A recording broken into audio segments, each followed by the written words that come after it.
Si je vous disais qu'ouvrir un booster Magic avait les mêmes effets sur notre cerveau que le gambling ou certaines drogues, est-ce que vous me croiriez?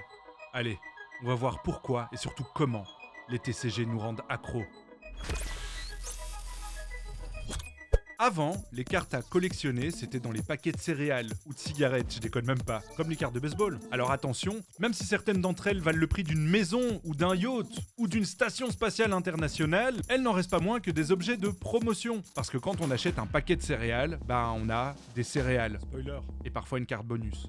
Mais tout a changé en 1993, lorsque Richard Garfield, un mathématicien né à Philadelphie, invente le tout premier TCG, le jeu de cartes à collectionner. Il le fait juste après une rencontre avec Peter Atkinson de, wait for it, Wizard of the Coast. Son idée de génie, mélanger les cartes à collectionner et le jeu de société dans un nouveau type de jeu qui propose aux joueurs de créer un deck en ouvrant des paquets de cartes randomisés avec des niveaux de rareté. Plus les cartes ouvertes aléatoirement sont rares et ou fortes, plus le deck du joueur sera puissant. Plus besoin d'acheter des paquets de céréales, on peut directement acheter des boosters. Magic the Gathering était né, un succès international. S'en suivra Pokémon, Yu-Gi-Oh, Flesh and Blood, bref, tous les fils spirituels de ce tout premier jeu de cartes à collectionner. Mais pourquoi ça fonctionne autant? On pourrait croire que c'est grâce aux mécaniques des différents jeux, grâce aux illustrations incroyables des cartes, au lore de l'univers créé, à une licence forte dans le cas de Pokémon. Toutes ces choses ont probablement un rôle dans le succès des jeux de cartes. Mais, selon moi, le vrai responsable de leur réussite colossale, c'est le hasard.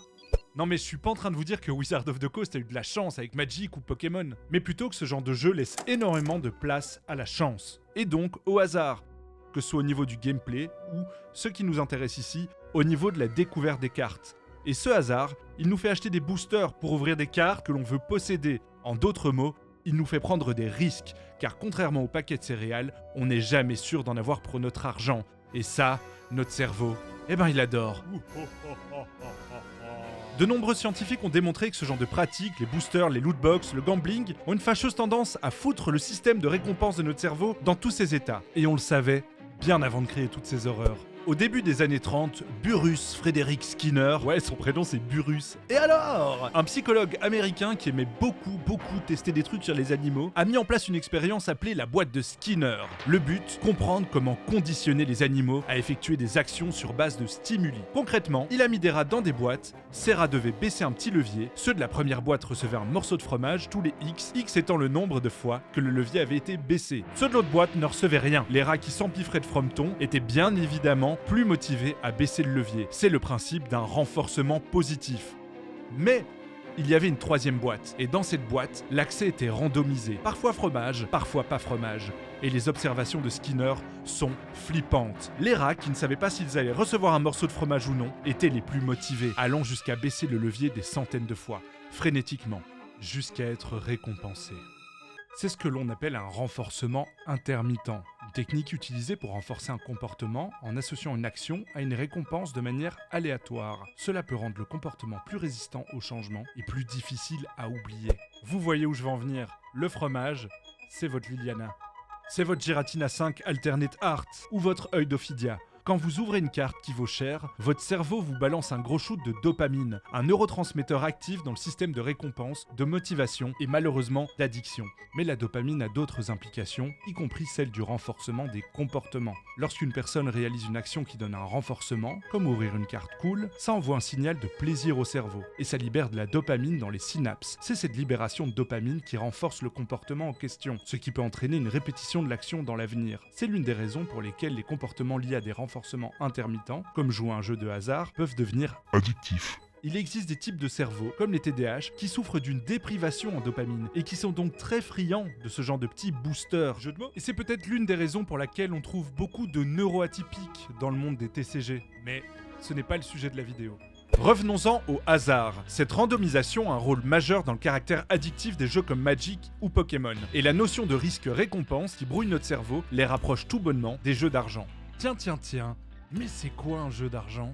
Le jeu d'argent ou gambling est la pratique d'un jeu associé à un intéressement financier à l'issue de la partie. Il implique de prendre des risques, souvent financiers, pour arriver à un résultat souhaité. La thune! Il y a deux grandes familles de jeux d'argent. Les jeux de hasard purs, comme la roulette, et les jeux de hasard raisonnés, comme le poker et franchement, Magic, Pokémon, Flesh and Blood. Sorry, mais oui, si l'on considère que l'un des critères majeurs pour qualifier un jeu de jeu d'argent est l'enjeu, donc qu'il y a un risque financier plus ou moins grand pour commencer une partie, on ne peut décemment pas se dire que Magic et Pokémon n'entrent pas dans cette catégorie. Pour jouer à Magic, il faut généralement ouvrir des boosters, et pour participer à un tournoi, il faut payer un buy-in. Mais alors, pourquoi les lootbox digitales sont-elles interdites dans de nombreux pays, alors que leur version physique, les boosters, ne le sont pas?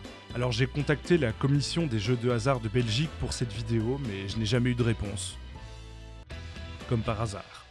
Alors, ce n'est pas une chasse aux sorcières, hein. J'aime profondément Magic. J'adore jouer le vendredi avec mes potes. J'adore l'excitation que me procure l'ouverture d'un booster. Ce n'est pas parce qu'on aime quelque chose que l'on ne doit pas rester vigilant. Pourquoi les TCG ne sont pas plus surveillés par les autorités, comme le sont les paris en ligne ?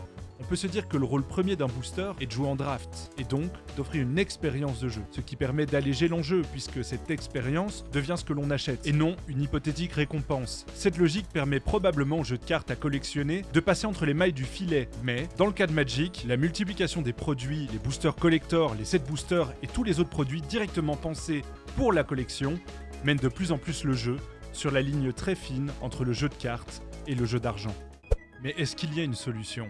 Doit-on arrêter d'aimer et de jouer au TCG ? J'en suis pas sûr, mais ce que je pense par contre, c'est que c'est toujours sympa de savoir à quelle sauce on est mangé. Et si votre ouverture de booster devient problématique, c'est à vous de vous méfier. Vous avez peut-être un souci de jeu, comme peuvent l'avoir des parieurs sportifs ou les joueurs de casino. Faites attention à vous, car il n'y a pas grand-chose pour vous protéger, étant donné le statut de ces jeux. Si Magic ou Pokémon sont un jour reconnus comme des jeux d'argent, ça aura un impact direct sur leur vente, notamment aux mineurs, qui n'auront plus accès au côté randomisé des TCG et devront se rabattre sur les produits plus sains et moins tricky, comme les decks préconstruits, Magic ou Pokémon, les Secret Lair, qui eux permettent de savoir exactement ce que vous achetez. Évidemment, c'est très malin et ces produits ne se suffisent pas à eux-mêmes. Ils nous incitent à appuyer frénétiquement sur ce petit levier en espérant avoir un petit bout de fromage. Allez, bonne ouverture mes petits rats et mes petites rattes.